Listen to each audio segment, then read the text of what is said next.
पुंडलीकवरदा हरिविठ्ठल श्री ज्ञानदेव तुकाराम सद्गुरु समर्थ त्र्यंबकानंद महाराज की जय। माऊली ज्ञानेश्वर महाराज की जय। जगद्गुरु तुकाराम महाराज की जय।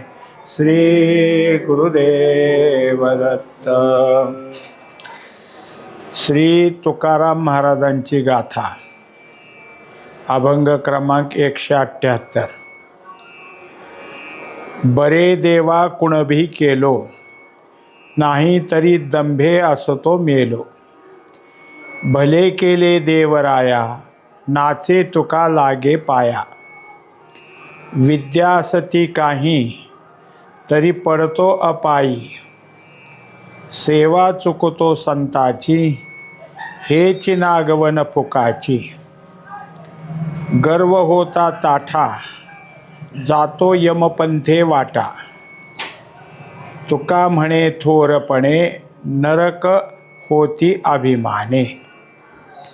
हा 6 चरणाचा अभंग आहे। या अभंगात विशेषतः अहंकाराने कसं नुकसान होतं, अहंकार कुठं कोणाला फसवतो, याबद्दलचा विषय मांडलेला आहे। यात आपण अहंकाराकडे किंवा अहंकाराच्या ताब्यात न जाता आपल्या ज्या स्थितीला आपण आहोत ते बरे असं तुकोबारायला वाटतं। बरे देवा कुणबी केलो। आता त्याच्यामध्ये काय आहे की मी कोण आहे, तर कुणबी म्हणजे शेतकरी। त्यामुळं माझी जी स्थिती आहे ती चांगली। कारण का, तर जो शेतकरी असतो तो सगळ्या गोष्टींनी संपन्न असतो किंवा त्याला काही अधिक असतं असं नाही। कारण का, तर त्याला माहिती की फक्त श्रद्धा महत्त्वाची। श्रद्धेशिवाय त्याच्याजवळ फार काही नसतं। त्यामुळं श्रद्धेनं त्याचं सगळं काम चाललेलं असतं। कारण जे काही शेतीतलं काम आहे किंवा जी बी पेरणी आहे, त्या बी पेरणीला भगवंत फल देईल म्हणून श्रद्धेनंच तो सगळं काही करत असतो। त्याच्याकरता दाखवून दिलं की मी कुणबी आहे तर बरं झालं। मग दुसरी गोष्ट काय, तर कुणबी नसतो आणि मग मी जर काही विद्याभ्यास केला असता, काही माझ्या ठिकाणी काही ब्रह्मज्ञान झालं असतं, तर दंभ प्राप्त झाला असता। नाही तरी दंभे असतो मेलो। दंभ काय आहे, तर दंभ परमार्थाला विरुद्ध आहे। हित व्हावे तरी दंभ दुरी ठेवा, चित्तशुद्ध देवा शुद्ध सेवा देवाची दे। त्यामुळं हित जर असेल तर दंभाला दूर ठेवलं पाहिजे। दंभ काय आहे, तर दंभ आपण जे काही एवढं तेवढं केलं असेल त्याची निष्कारण दवंडी पिटवणं किंवा त्या केलेल्याचाच आपल्याला फार मोठं आपलं काहीतरी ज्ञान झालं आहे असं दाखवणं, ही दांभिकता आहे। मग परमार्थातच दांभिकता असते असं नाही, तर पैसे अडके झालं, शरीराच्या ठिकाणी बल किंवा रूपसुंदरता, यातलं काही जरी असलं तरी ती एक दांभिकताच असते। कारण दुसऱ्यापेक्षा मी कसा हे त्याच्या ठिकाणी निर्माण होत असल्यामुळं हा दंभच आहे।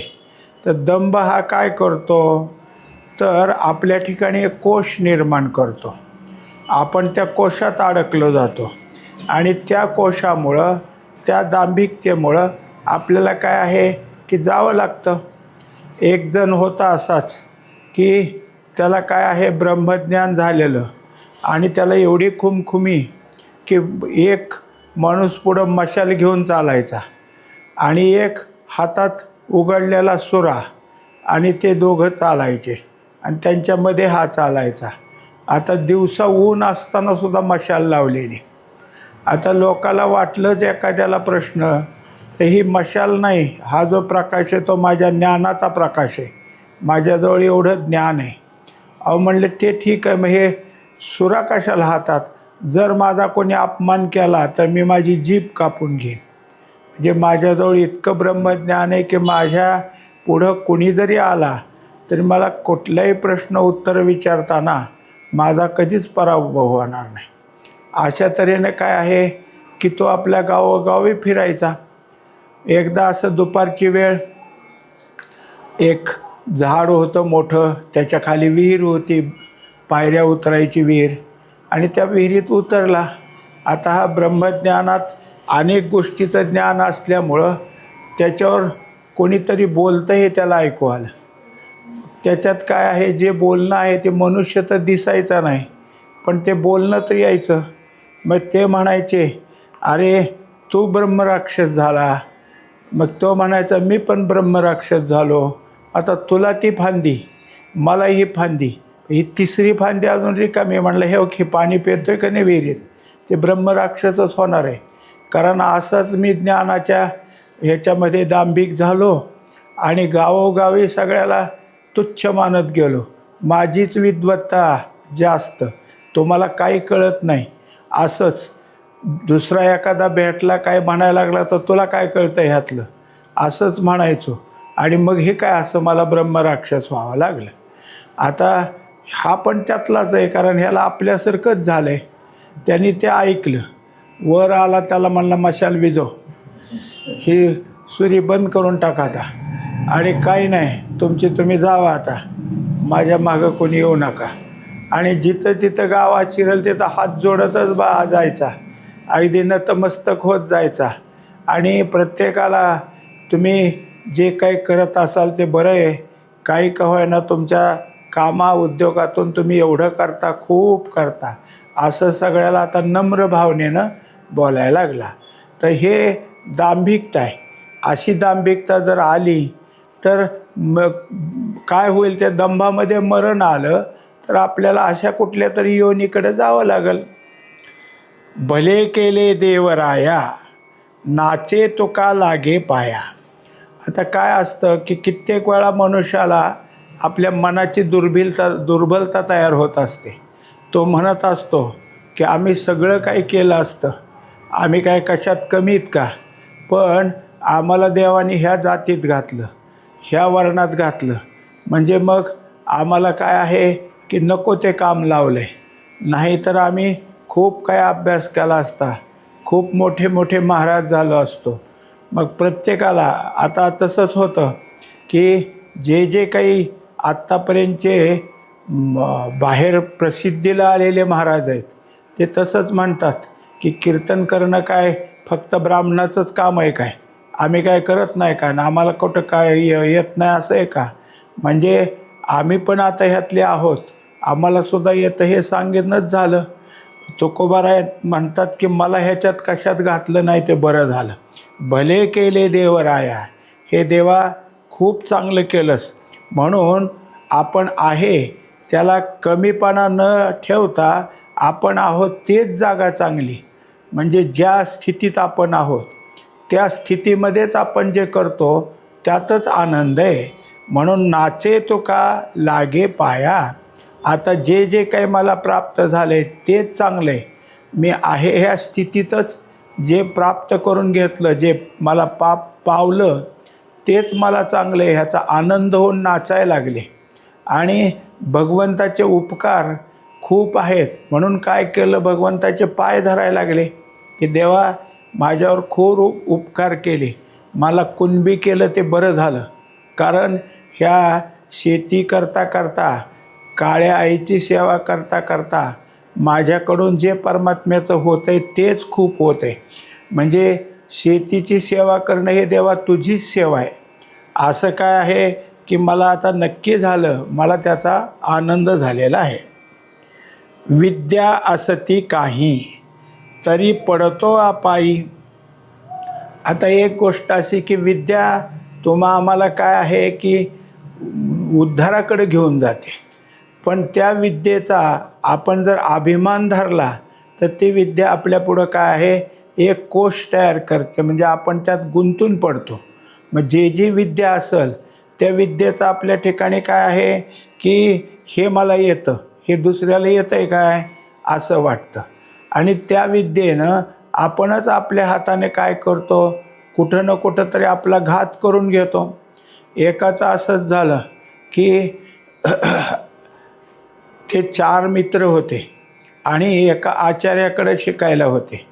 आता आचार्य म्हणले तुमचं झालं शिक्षण, तुम्ही जावा. आता हे निघाल्यानंतर ज्याला त्याला वाटलं मी काय कमी का, मी ह्याच आचार्याकडे शिकलो असलो तरी ह्या तिघा चौघापेक्षा माझं चांगलं शिक्षण झालं आहे, मला चांगलं येतं. दुसऱ्याच्या मनात तिसऱ्याच्या मनात तेच. मग आता दाखवायचं कसं आपण आपली विद्वत्ता किती, दाखवायचं कसं. चालता चालता त्याला एक हाड पडलेलं दिसलं. हे बघा म्हणलं हे हाड कशाचं आहे मी ओळखतो, आणि ह्या सगळ्या हाडाचं जे काही जो प्राणी असेल त्याचं तुम्हाला नाव सांगतो, माझी विद्या अशी. लगेच त्याने आता ह्यांचं काय पुढं प्रश्न विचारतील आणि मग सांगायचं असलं काय, लगेच हे हाड म्हणला वाघाचं आहे. आणि ह्याचं एक पडले, बाकीचे कुठं पडले असते पडले, बघा मी ओळखलं ते बरोबर आहे, हाड वाघाचंच आहे.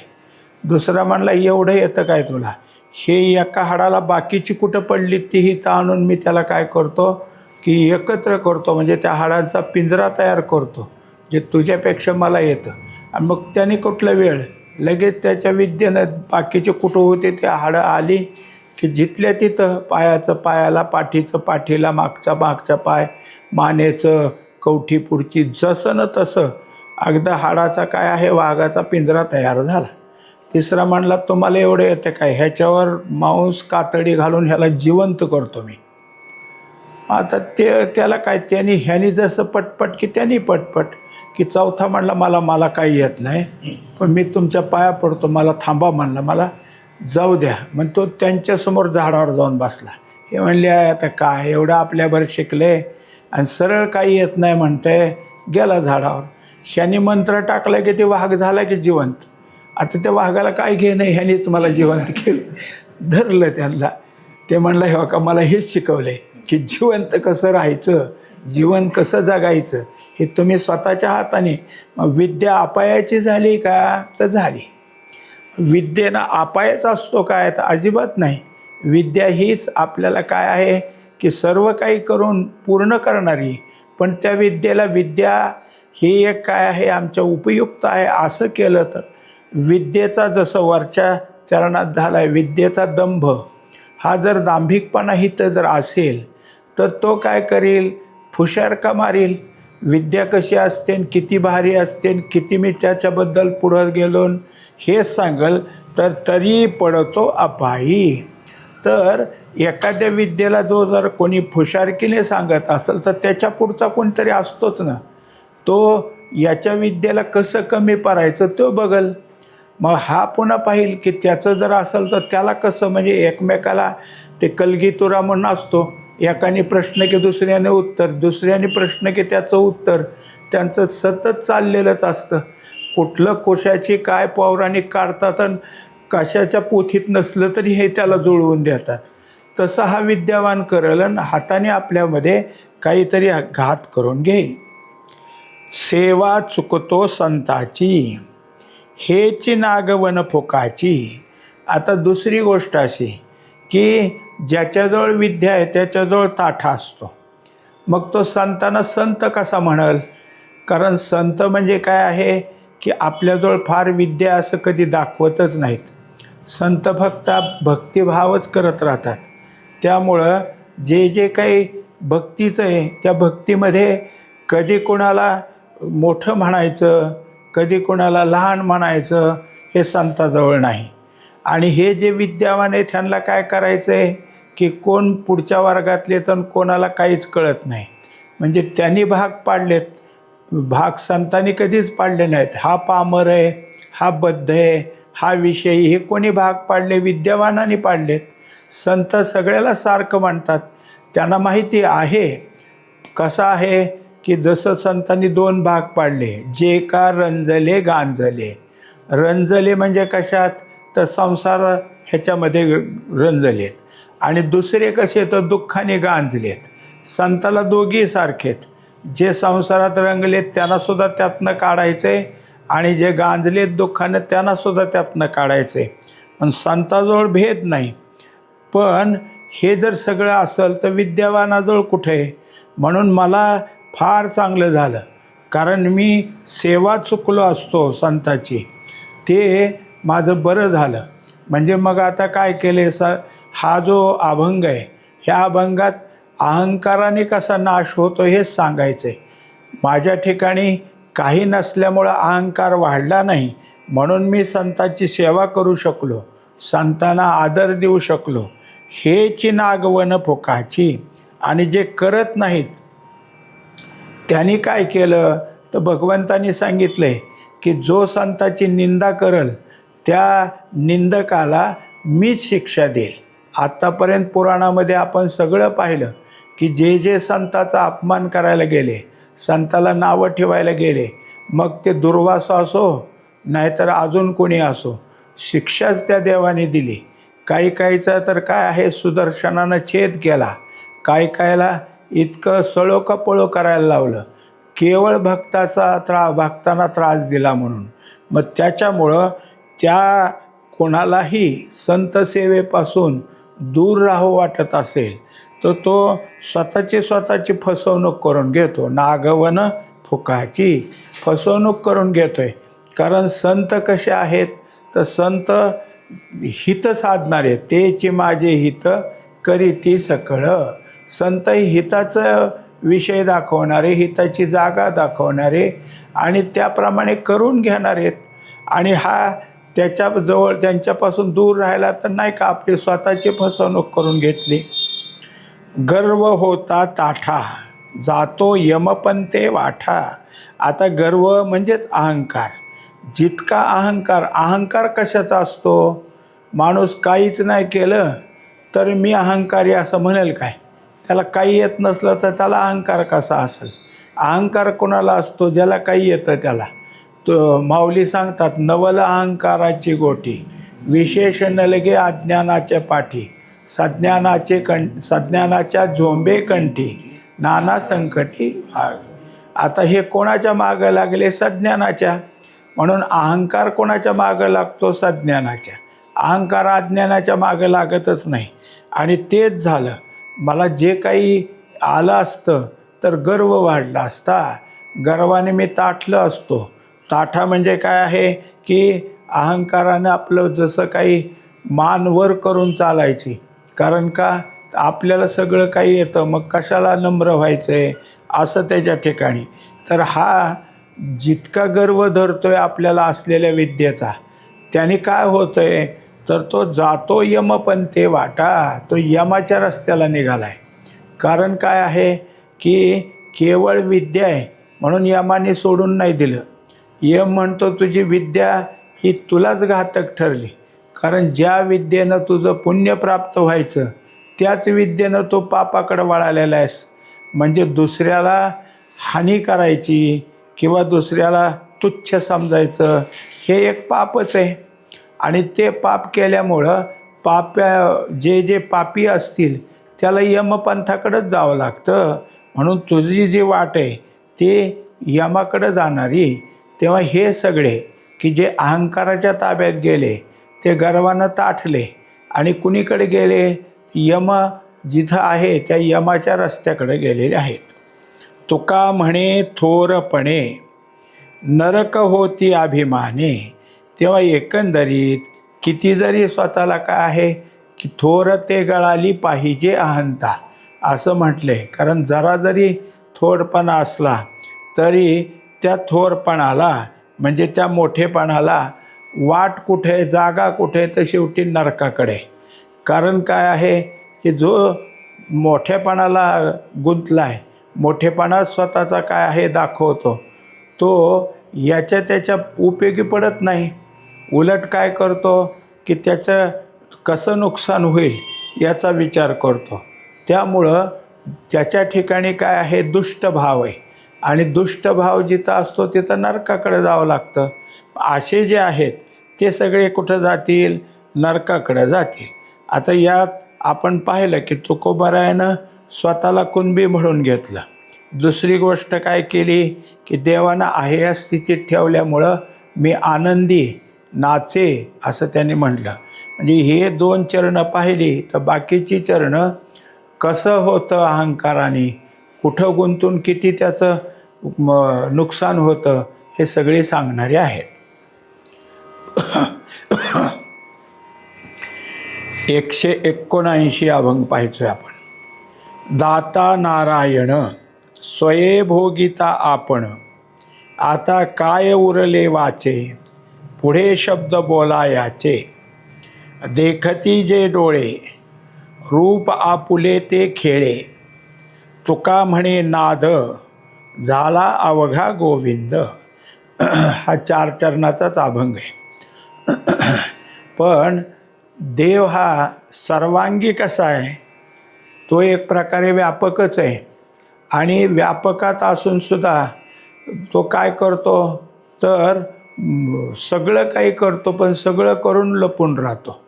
म्हणजे मग त्याने जे जे काही केलं ते त्यांनीच केलं, पण त्यांनी केलं आहे असं कधी दाखवत नाही. म्हणून काय केलं की जेवढा खेळ भगवंतानी केला आहे ते भगवंतानीच केला हे दाखवायचं आहे. म्हणजे देवच हे सगळं करतो. म्हणजे मग त्याच्याकरता काय काय खुलासा केला हे अभंगात सांगतात. दाता नारायण, भगवंताने आत्तापर्यंत काय केलं की कर्मही आपल्या पाठीमागं लावली, कर्मफलही आपल्याला दिलं.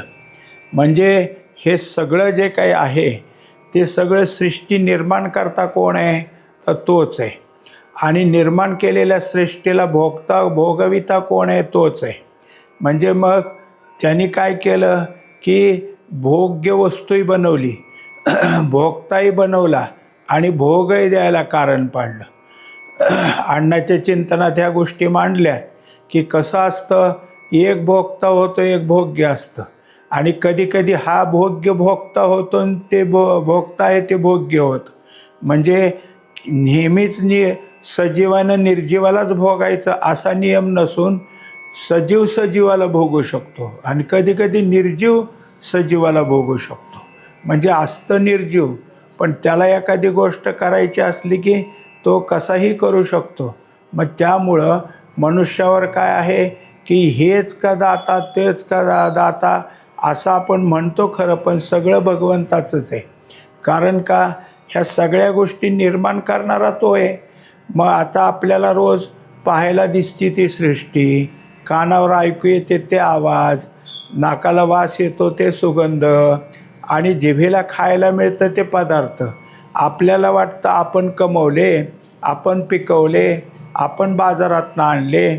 पण हे सगळं कसं आहे, ज्वारी पेरणारा पेरतो, पण ताटाची वाढ करायला आपण काय करतो, काय रोज जाऊन कांड्या वाढवतो काय त्याच्या, किंवा पानं वाढवतो का? ती वाढ होतेच का नाही. आणि कणसं येतात, कणसात दाणेच भरले नाही तर काय कराल, मग दाणे भरतात. मग ही सगळी काही ईश्वर लीला आहे की नाही तर आहे. आणि तेच आपल्याला खायला मिळतं. म्हणजे काय झालं की हे सगळं एक तर घर असं होतं की ज्वारी पिकवायचं, पण पिकलेली ज्वारी जेवढं काही त्याच्यात धान्य होईल 5, 50, 60 काय असतील ते पोते घरी कधीच आणायचे नाहीत, विकायचीच नेऊन. आणि मग घरी काय करायचं, कुणालाही मागून आणायचं आणि तेच तेच संपूर्ण वर्षभर. काय कशामुळं तर हे असंच, म्हणजे त्याला कोणत्याच प्रकारचा धरबंध नाही.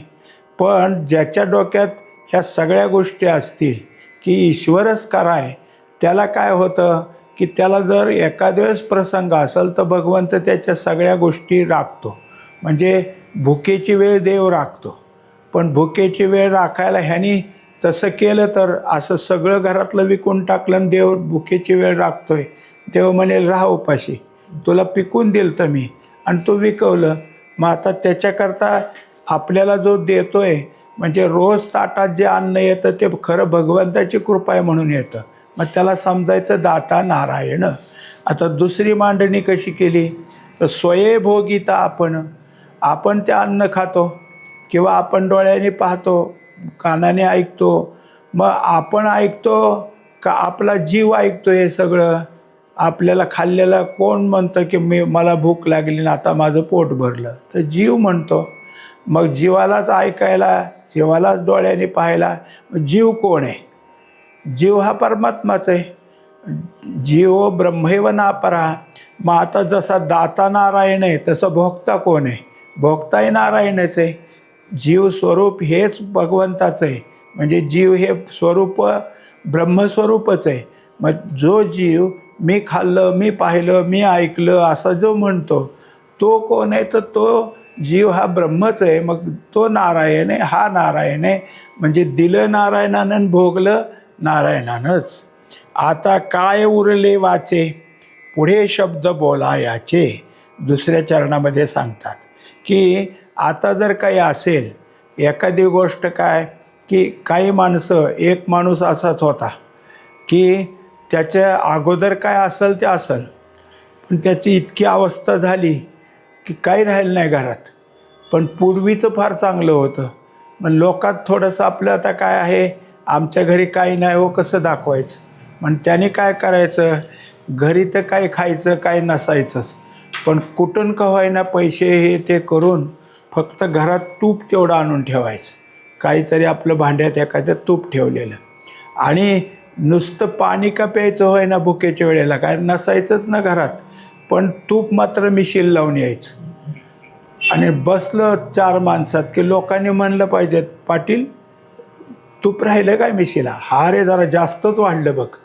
म्हणजे आपण कमी असं दाखवायचं नाही. आता हे झालं की नसताना आहे म्हणायचं, किंवा आहे म्हणलं तरी सांगायचं नाही. असं जे बोलणं असतं ह्याला वाचा म्हणायचं. म्हणजे वाचेनं तो काही ना काहीतरी बोलतो. तर दोन्ही भगवंत आहे तर काय बोलायचं आहे आता? हे समजलं ज्ञानानं की दाताही तोच आहे आणि भोगताही तोच आहे. वाचेसाठी काय उरलं? मी भोगलं म्हणायचं, मी पाहिलं, मी ऐकलं म्हणायचं आहे का? कारण मी काहीच करत नाही ना, करतोय तो जीव. मग त्याच्यासाठी आता वाचेला काय बोलायला उरलेलं आहे? आपण काय करतो, 4 माणसात असं झालं तसं झालं, मी हे केलं, मी ते केलं, सगळ्याला सांगतो. पण केलं कोणी? केलं नारायणानं. खाल्लं कोणी? नारायणानं. मग तुम्ही वाचेनं काय सांगता? तेव्हा वाचेला बोलायला विषयच काय उरला आहे? काही नाही. पुढे शब्द बोलायाचे. कोणत्या शब्दाने वाचेने सांगायचं आहे की आम्ही हे कमवलं, आम्ही केलं म्हणून मिळालं? काही नाही. करताही तोच आहे आणि भोगताही तोच आहे. म्हणजे वर्णन करायला शब्द राहिले नाहीत, आणि शब्द वाचेपुढं येत नाही म्हणून वाचेला काम राहिलं नाही. देखती जे डोळे, रूप आपुले ते खेळे. आता त्याचं स्पष्टीकरण या 3ऱ्या चरणात दिलं की जे जे तुम्ही डोळ्यापुढं पाहता ते ते कोणाचं आहे? एखाद्या ठिकाणी काय, आपण चाललो ना रस्त्याने, तर एखाद्याच्या पिकाला इतकं काही हिरवेगारपणाने इतकी लवलव छान असते की अगदी खूप छान. मग हे सगळं सौंदर्य दिसलं, त्या पिकाचं इतकं रूप चांगलं दिसलं. हे कोण आहे हे? तर जिथं जिथं निसर्ग अशा तऱ्हेनं सौंदर्याला येतो ते भगवंताचंच रूप आहे. म्हणून जे समोर असेल ते आपलंच रूप आहे. कोणाचं? तर भगवंताचं. आणि त्या रूपानं तो खेळत असतो. मग झाडाच्या रूपानं, फुलाच्या रूपानं, पिकाच्या रूपानं. त्याच्यानंतर गायी, कित्येक गायी काळ्या भोर असतात, पण इतकी कातडी चमक असते त्याची की आपण त्या किरणाच्या ह्याच्यात आलो तर त्या गायीवर पडलेलं ऊन आपल्या डोळ्याला चमकल. म्हणजे रंग तर कसा आहे, काळा भोर आहे, पण इतकी चमक आहे त्या कातडीला. हे कोणी केलं सगळं? तर तो भगवंतच करतो. सर्प आपल्याला किती भीती वाटते, पण सर्पाच्या अंगावरची नक्षी किती असते सुंदर. कितीतरी त्याच्यावर काय आहे, वेगवेगळ्या नक्षात वेगवेगळ्या जातीचे सर्प वेगवेगळ्या नक्षीने नटलेले असतात. म्हणजे देवानं कितीतरी सगळ्या गोष्टी निरनिराळ्या केल्या. तेव्हा हा सगळा हे जे जे डोळ्याला रूप दिसतं ते भगवंताचाच खेळ आहे. भगवंतानीच हे सगळं केलेलं आहे. तुका म्हणे नाद, झाला अवघा गोविंद. आता नाद कोण आहे? तर नाद हा एक शब्दच आहे. कारण आपल्या ठिकाणी आपल्यातून निर्माण होणारे जे अक्षर आहेत, क कार, ख कार, च कार, हे जे काही सगळे मुळाक्षर आहेत, क ख त ठ, हे ओळीत सगळ्या. तर ह्या सगळ्या कुठून निर्माण होतात? तर आपल्याच ठिकाणी त्या अक्षराची निर्मिती असते. मग ही निर्मिती होती म्हणजेच कुठून येतं? तर पश्यंतीत त्याचा नाद निर्माण होतो आणि वैखरीतून ते शब्द बाहेर येतात, म्हणून त्याला नाद म्हणले. तेव्हा पश्यंतीतला नाद तुमच्या आमच्या शब्दात आला. आता जसं आपण बोलतो आणि पुढच्याला कळते, आपण जे उच्चार केले ते दुसऱ्याला कळाले. एखादा नाकातच बोलत असला, त्याचं गंग गंग गंग चाललेलं, म्हणजे दुसरा म्हणतो काय म्हणतोय कुणाला माहीत, कारण तो काय बोलतोय कळत नसला तरी ते सुद्धा नादच आहे ना. त्याला त्या उच्चार करता आले नाहीत किंवा उच्चारले तरी बाहेर स्पष्ट झाले नाहीत, पण ते नादच आहेत. मग त्यांनी दाखवलं की शब्द वाचे वाटे निर्माण होत असेल तर तो कोणत्या वर्णातला हे तुम्ही पाहाल. पण आम्ही म्हणतो हा नाद म्हणजे गोविंदच आहे. हे काय आहे? झाला अवघा गोविंद. हे का सांगितलं? जसं खाण्यापिण्याचं पाहण्याचा हा भोग आहे, तसं तुम्ही आम्ही देवाणघेवाणीकरता जो शब्दाचा वापर करतो, तो शब्द म्हणजे कोण आहे? तर तो भगवंतच आहे. त्यानेच काय आहे, शब्द उच्चाराला आणले आणि त्यांनीच श्रवणाला दिले. ऐकणारा ऐकतो, ते कोणी बोललं आहे त्याचा. बोलणाराचा काय? तो नादच आहे. ऐकणाऱ्याला तो नाद कळतो. मग कोणते मागं काय होतं? एक तारायंत्र म्हणून होतं, पोस्टात असायचं. ते तारायंत्र म्हणजे काय? तर फक्त खडखड खडखड ते अक्षरं असायची आणि ते कोणतं कोणतं कधी वाजवायचं, त्या खटखटवर तिकडचा माणूस त्या अक्षरं तयार करायचा आणि त्याच्याप्रमाणे तारे यायचे. तारेत जास्त शब्द नसायचे, 4 शब्दच असायचे की अमुक अमुक वारले. मग त्याचं नाव आणि ते वारले तेवढं कसं, र कसं, ख कसं, ते फक्त ते खटखट खडखट त्याच्यातच असायचं आणि ते तारायंत्र म्हणजे त्या नादावर शब्द तयार व्हायचे. तसा हा भगवंतानी निर्माण केलेला. मग आपण ऐकलं तर आपण मराठी बोलतो म्हणून, मग दुसरे इंग्रजी बोलत असेल तर इंग्रजीचं बोलणं काय आहे ते समजणारा पुढं तसं. म्हणजे प्रत्येक भाषा ही एक नाद आहे आणि ते सगळं भगवंताचंच रूप आहे. सगळं काही भगवंतच बनलेलं आहे. पुंडलिक वरदारी विठ्ठल श्री ज्ञानदेव त्र्यंबकानंद महाराज की जय। माऊली ज्ञानेश्वर महाराज की जय। जगद्गुरु तुकाराम महाराज की जय। श्री गुरुदेव दत्त।